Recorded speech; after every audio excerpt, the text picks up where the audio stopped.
The Adventures of Huckleberry Finn by Mark Twain. Chapter 26. Well, when they was all gone, the king he asked Mary Jane how they was off for spare rooms, and she said she had one spare room which would do for Uncle William, and she'd give her own room to Uncle Harvey, which was a little bigger, and she would turn into the room with her sisters and sleep on a cot. And up garret was a little cubby with a pallet in it. The king said the cubby would do for his valet, meaning me. So Mary Jane took us up, and she showed them their rooms, which was plain but nice. She said she'd have her frocks and a lot of other traps took out of her room if they was in Uncle Harvey's way, but he said they warn't. The frocks was hung along the wall, and before them was a curtain made out of calico that hung down to the floor. There was an old hair trunk in one corner, and a guitar box in another, and all sorts of little knick-knacks and gimcracks around, like girls brisking up a room with. The king said it was all the more homely and more pleasanter for these fixin's, and so don't disturb them. The Duke's room was pretty small, but plenty good enough, and so was my cubby. That night they had a big supper, and all them men and women was there, and I stood behind the king and the Duke's chairs and waited on them, and the niggers waited on the rest.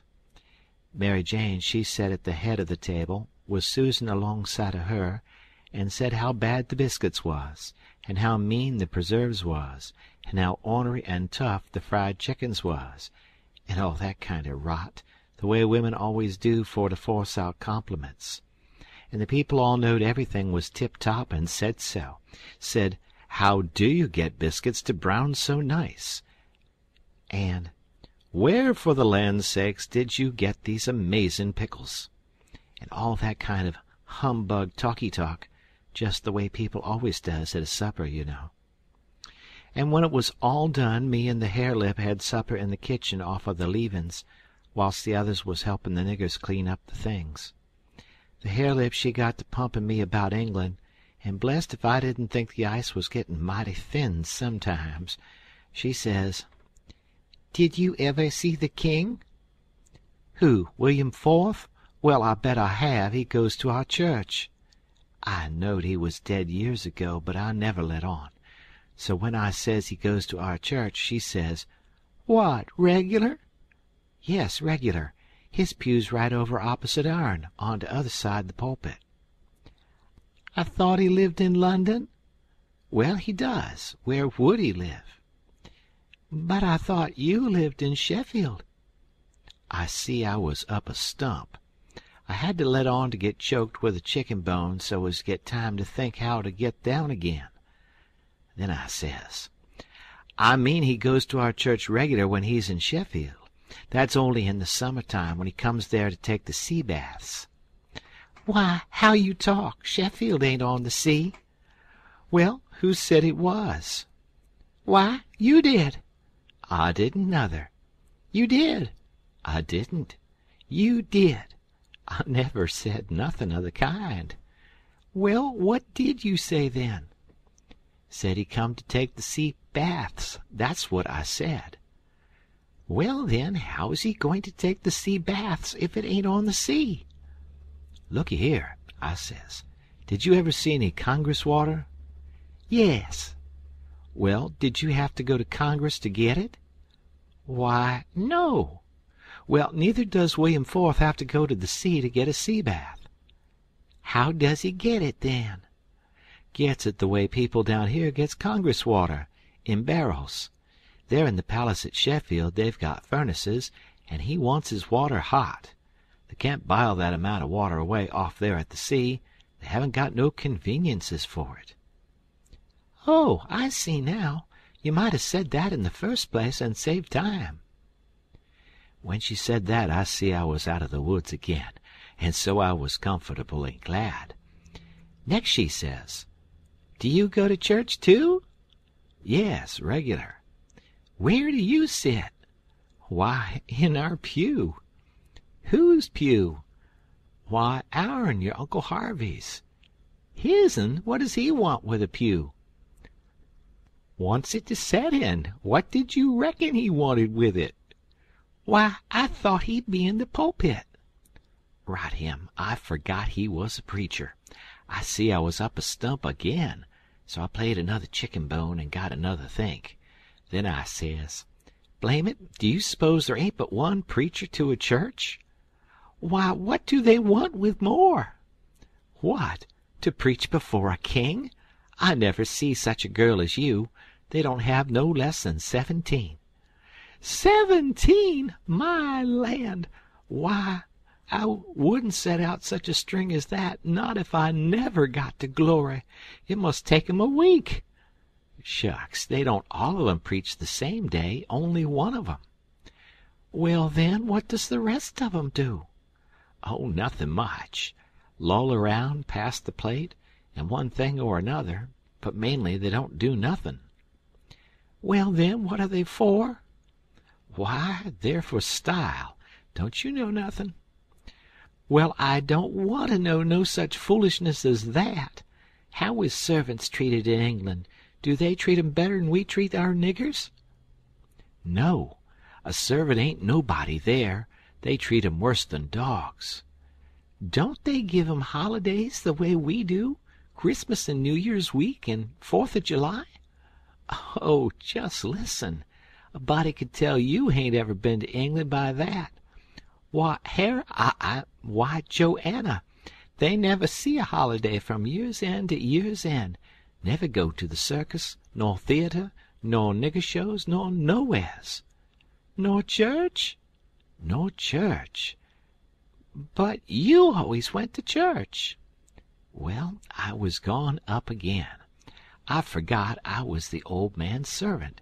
But next minute I whirled in on a kind of an explanation how a valet was different from a common servant, and had to go to church whether he wanted to or not, and set with the family on account of its being the law. But I didn't do it pretty good, and when I got done I see she warn't satisfied. She says, "Honest Injun, now, hain't you been telling me a lot of lies?" "Honest Injun," says I. "None of it at all?" "None of it at all. Not a lie in it," says I. "Lay your hand on this book and say it." I see it warn't nothing but a dictionary, so I laid my hand on it and said it. So then she looked a little better satisfied and says, "Well, then, I'll believe some of it, but I hope to gracious if I'll believe the rest." "What is it that you won't believe, Joe?" says Mary Jane, stepping in with Susan behind her. "It ain't right nor kind o' you to talk so to him, and him a stranger and so far from his people. How would you like to be treated so?" "That's always your way, Mame, always sailin' in to help somebody before they're hurt. I hain't done nothin' to him. He's told some stretchers, I reckon, and I said I wouldn't swallow it all. And that's every bit and grain I did say. I reckon he can stand a little thing like that, can't he?" "I don't care whether 'twas little or whether 'twas big. He's here in our house and a stranger, and it wasn't good of you to say it. If you was in his place it would make you feel ashamed, and so you oughtn't to say a thing to another person that will make them feel ashamed." "Why, Mame, he said—" "It don't make no difference what he said. That ain't the thing. The thing is for you to treat him kind, and not be saying things to make him remember he ain't in his own country and amongst his own folks." I says to myself, this is a girl that I'm letting that old reptile rob her of her money. Then Susan, she waltzed in, and if you'll believe me, she did give Harelip hark from the tomb. Says I to myself, and this is another one that I'm letting him rob her of her money. Then Mary Jane, she took another inning and went in sweet and lovely again, which was her way, but when she got done there weren't hardly anything left to old poor Harelip. So she hollered. "All right, then," says the other girls. "You just ask his pardon." She done it, too, and she done it beautiful. She done it so beautiful it was good to hear, and I wished I could tell her 1,000 lies so she could do it again. I says to myself, this is another one that I'm letting him rob her of her money, and when she got through they all just laid theirselves out to make me feel at home and know I was amongst friends. I felt so ornery and low down and mean that I says to myself, my mind's made up. I'll have that money for them or bust. So then I lit out. For bed, I said, meaning some time or another. When I got by myself, I went to thinking the thing over. I says to myself, shall I go to that doctor, private, and blow on these frauds? No, that won't do. He might tell who told him. Then the king and the duke would make it warm for me. Shall I go private and tell Mary Jane? No, I dasn't do it. Her face would give them a hint, sure. They've got the money, and they'd slide right out and get away with it. If she was to fetch in help, I'd get mixed up in the business before it was done with, I judge. No, there ain't no good way but one. I got to steal that money somehow, and I got to steal it some way that they won't get suspicion that I done it. They've got a good thing here, and they ain't a-going to leave till they've played this family and this town for all they're worth. So I'll find a chance time enough.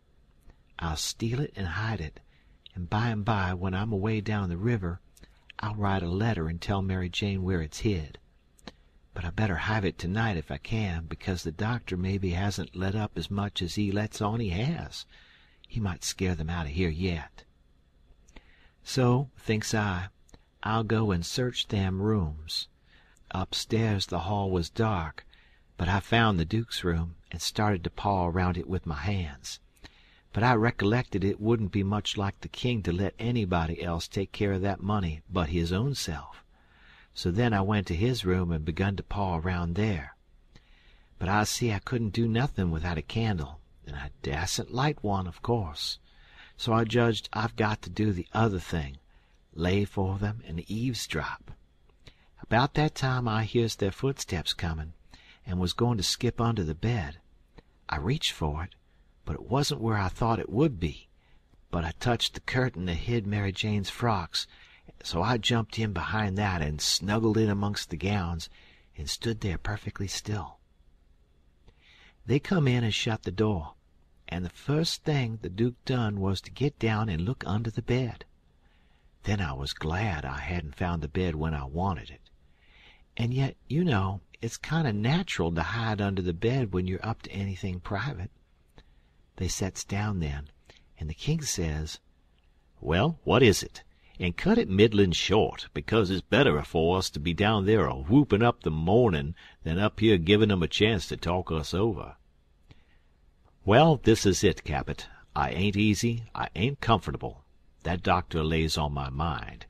I wanted to know your plans. I've got a notion, and I think it's a sound one." "What is it, Duke?" "That we better glide out of this before 3 in the mornin' and clip it down the river with what we've got. Specially, seeing we got it so easy, given back to us, flung at our heads, as you may say, when of course we allowed to have to steal it back. I'm for knocking off and lighting out." That made me feel pretty bad. About an hour or two ago it would have been a little different, but now it made me feel bad and disappointed. The king rips out and says, "What? And not sell out the rest of the property? March off like a passel of fools and leave $8,000 or $9,000 worth of property layin' around just sufferin' to be scooped in? And all good saleable stuff, too." The Duke, he grumbled, said the bag of gold was enough, and he didn't want to go no deeper, didn't want to rob a lot of orphans of everything they had. "Why, how you talk," says the king. "We shan't rob them of nothing at all but just this money. The people that buys the property is the sufferers, because as soon as it's found out that we didn't own it, which won't be long after we've slid, the sale won't be valid, and it'll all go back to the estate. These yer orphans 'll get their house back again, and that's enough for them. They're young and spry, and can easy earn a livin'. They ain't a-goin' to suffer. Why, just think, there's thousands and thousands that ain't nigh so well off. Bless you, they ain't got nothin' to complain of." Well, the king, he talked him blind. So at last he give in, and said all right, but said he believed it was blamed foolishness to stay and that doctor hanging over them. But the king says, "Cuss the doctor! What do we keer for him? Hain't we got all the fools in town on our side? And ain't that a big enough majority in any town?" So they got ready to go downstairs again. The Duke says, "I don't think we put that money in a good place." That cheered me up. I'd begun to think I warn't going to get a hint of no kind to help me. The king says, "Why?" "Because Mary Jane'll be in mourning from this out, and first you know, the nigger that does up the rooms will get an order to box these duds up and put 'em away. And do you reckon a nigger can run across money and not borrow some of it?" "Your head's level agin, Duke," says the king, and he comes a fumbling under the curtain 2 or 3 foot from where I was.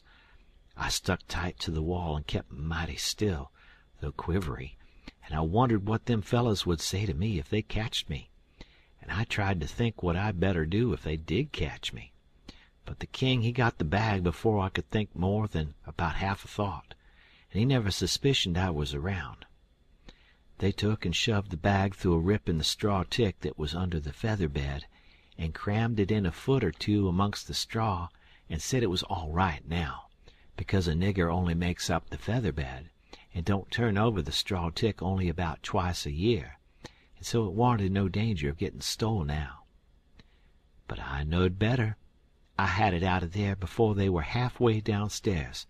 I groped along up to my cubby and hid it there till I could get a chance to do better. I judged I better hide it outside of the house somewheres, because if they missed it they would give the house a good ransacking. I knowed that very well. Then I turned in, with my clothes all on, but I couldn't have gone to sleep if I'd have wanted to. I was in such a sweat to get through with the business. By and by I heard the king and the Duke come up, so I rolled off my pallet and laid with my chin at the top of my ladder and waited to see if anything was going to happen, but nothing did. So I held on till all the late sounds had quit and the early ones hadn't begun yet, and then I slipped down the ladder. End of chapter.